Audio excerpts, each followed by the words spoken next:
माझी मुलगी तर गेलीच आहे, पण तिचा एवढं मेल्यानंतर तिच्यावरती असे वाईट वाईट चिंतोडे उडवू नका. वैष्णवीच्या वडिलांचं भावनिक आवाहन तर हगवणेच्या वकिलांचे आरोप चुकीचे असल्याचं प्रत्युत्तर.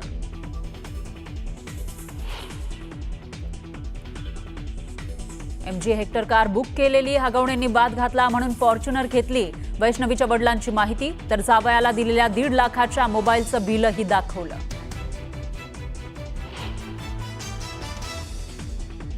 वैष्णवी हगवणे मृत्यू प्रकरणानंतर वादाच्या भोवऱ्यात सापडलेल्या जालिंदर सुपेकरांना गृह विभागाचा दणका. सुपेकरांच्या अधिकारात कपात करण्याचा आदेश जारी. हगवणे कुटुंबियांची न्यायालयीन कोठडीत रवानगी. वैष्णवीचा पती, सासू आणि नणंदेला न्यायालयीन कोठडी. अमोल खोतकरकडे कुठलंही सोनं मिळालं नाही. अमोल खोतकरच्या बहिणीचा दावा. पैसे घेऊन माझ्या भावाचा खात्मा केला, रोहिणी खोतकरचा आरोप. अजितदादा आणि एकनाथ शिंदे दोघेही संवादात कमी पडतात. एका मुलाखतीमध्ये बोलताना फडणवीसांचं सूचक विधान. फडणवीसांच्या वक्तव्यावरून चर्चेला उधाण. लाडकी बहीणसाठी आदिवासी विभागाचा निधी वळवला नाही. मुख्यमंत्री फडणवीसांचं स्पष्टीकरण. ज्यांना अर्थसंकल्प कळत नाही ते आरोप करतात. फडणवीसांचा विरोधकांवर पलटवार.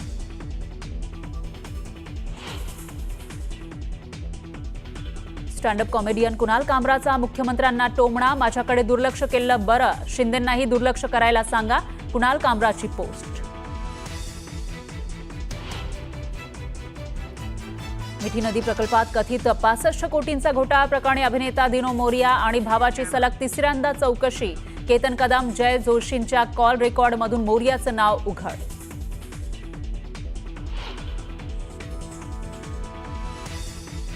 तलवार हातात घेऊन दहशत पसरवण्याचा प्रयत्न. व्हिडिओ व्हायरल झाल्यानंतर आरोपी चंद्रेश वर्माला नागपूरच्या कळमना पोलिसांकडून बेड्या.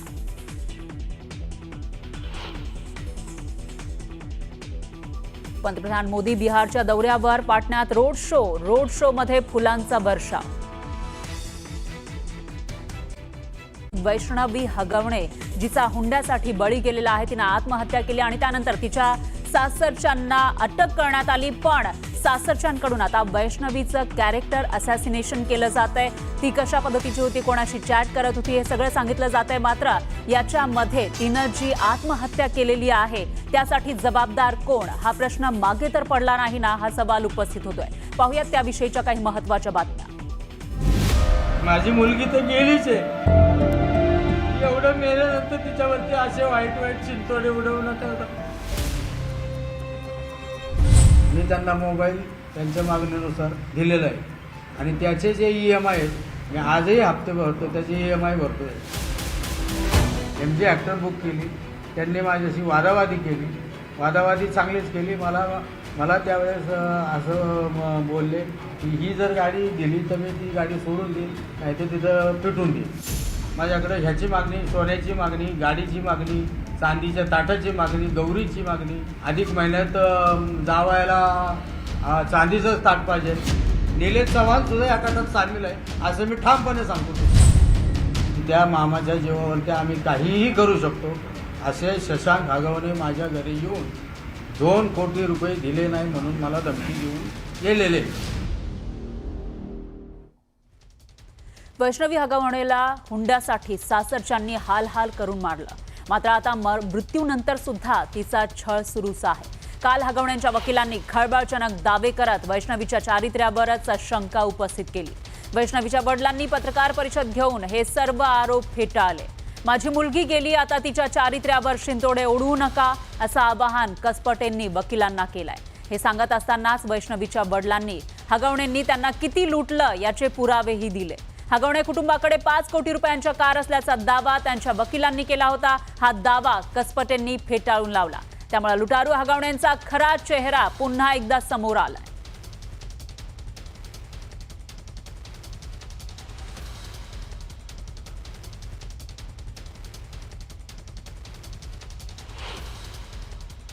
जर मला मोबाईल काढून घ्यायचा असता, माझ्या मुलीला तर मी मोबाईल ऑलरेडी दिलेलाच आहे, पण माझ्या त्या आरोपीला सुद्धा मी मोबाईल 1.5 लाख रुपये, 1,52,000चा मोबाईल तो मी आता 2-3 महिन्यापूर्वी घेऊन दिलेलं आहे.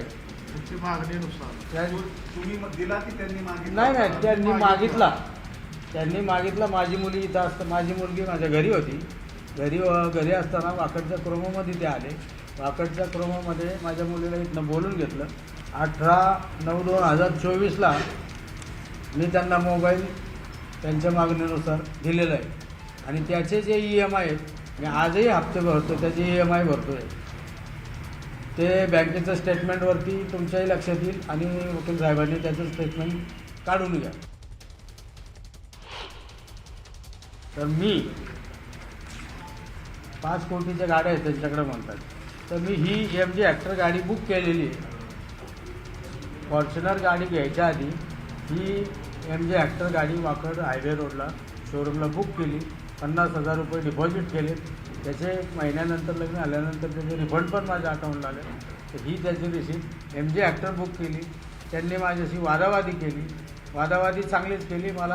मला त्यावेळेस असं बोलले की ही जर गाडी दिली तर मी ती गाडी सोडून देईल, नाही तर तिथं पेटून देईल. मला गाडी पाहिजे, हीच गाडी पाहिजे, फॉर्च्युनरच गाडी पाहिजे. तर त्यानंतर मी फॉर्च्युनर गाडी लागणार देईल. ही जी गाडी मी दिलेली आहे ते दिलेली नसून ती माझ्याकडं मागितली गेलेली आहे. माझ्या मुलीला टॉर्चर करून लग्नात उभं राहणार नाही, लग्न मोडून टाकीन. आधीच माझ्या मुलीची लग्न 2 ठिकाणी मोडली. त्याच्यातही हे लग्न मला जबरदस्तीने करावं लागलं. त्यातही लग्नाला तयार झालो तर त्यांनी अशी मानसिकता करून ठेवली. माझ्याकडे ह्याची मागणी, सोन्याची मागणी, गाडीची मागणी, चांदीच्या ताटाची मागणी, गौरीची मागणी. अधिक महिन्यात जावायला चांदीचंच ताट पाहिजे. सरासरी ज्याच्या ऐपतीप्रमाणे म्हणा किंवा अनेक गोष्टींच्या कारणाने स्टीलचं देतात, कोण तांब्याचं तामण देतं. माझ्याकडे त्यांनी चांदीची ताटाची मागणी केली, तीही मी पूर्ण केली.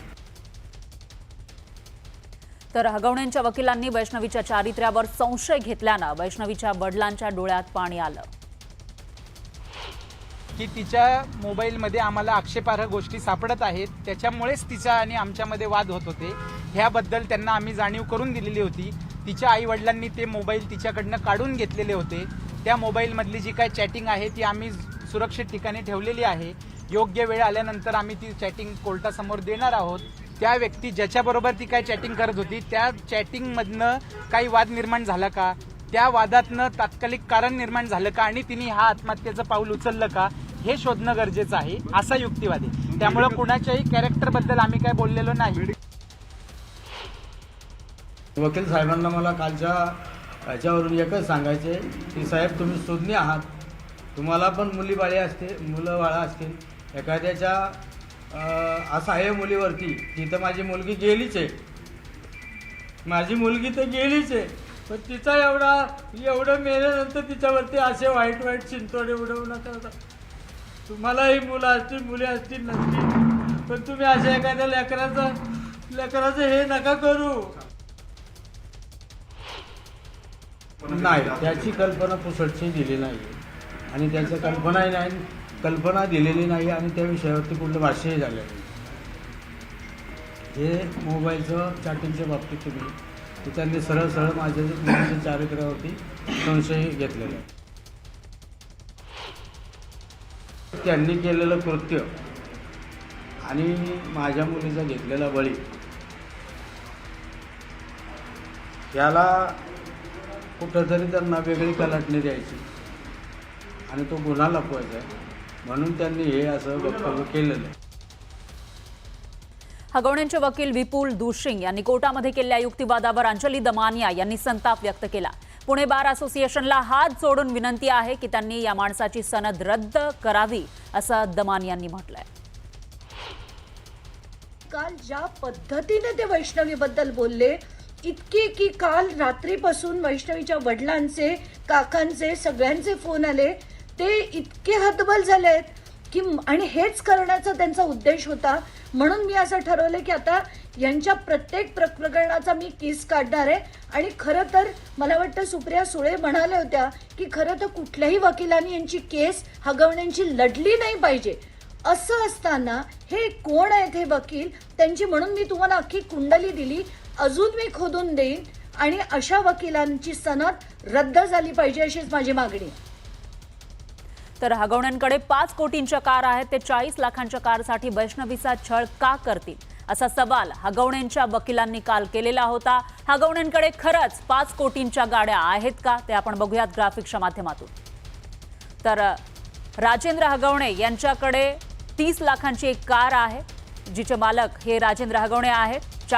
5 कोटींचा दावा केलाय, पण फोर्ड एंडेव्हर ही कार 30 लाखांची जी राजेंद्र हगवणे यांच्या नावावर आहे. तर दुसरी कार ती म्हणजे 45 लाखांची, त्याचे मालक आहे टिकाराम बुचडे. मर्सिडीज बेन्झ ही कार सापडलेली आहे आणि त्या कारचे मालक मात्र टिकाराम बुचडे आहे. त्यानंतर तिसरी एक कार टोयोटा फॉर्च्युनर जी हुंड्यामध्ये मिळालेली होती, 45 लाख रुपये इतकी किंमत या कारची आहे. आणि त्या व्यतिरिक्त आपण बघितलं तर मारुती बोलेनो ही एक कार आहे, ज्याचा मालक आहे सुशील हगवणे. या कारची किंमत फक्त 7 लाख रुपये आहे. म्हणजे आपण जर बेरीज केली तर या सगळ्या कारची मिळून तरी 5 कोटी एवढी किंमत होते का, हा सवाल या ठिकाणी उपस्थित होतोय. पण हगवणेंच्या वकिलांनी मात्र कोर्टात दावा हा वेगळाच केलेला होता. माध्यमांमध्ये येऊन सुद्धा 5 कोटींच्या कार असल्याचा दावा केला होता. दरम्यान वादग्रस्त अधिकारी जालिंदर सुपेकर यांना गृह खात्यानं दणका दिलाय. सुपेकर यांना प्रदान केलेल्या अधिकारात कपात करण्यात आली आहे. नागपूर, नाशिक आणि संभाजीनगर कारागृह उपमहानिरीक्षक पदाचे अधिकार काढण्यात आले. या संदर्भातला गृह खात्याचा अधिकृत आदेश जारी करण्यात आलाय. वैष्णवी हगवणे मृत्यू प्रकरणातील आरोपी हगवणेंना चुकीच्या पद्धतीनं बंदूक परवाने मिळवून दिल्याचा आरोप सुपेकर यांच्यावर आहे. त्यानंतर आता सुपेकर यांच्यावर ही कार्यवाही एक प्रकारे केली गेल्याचं दिसतंय.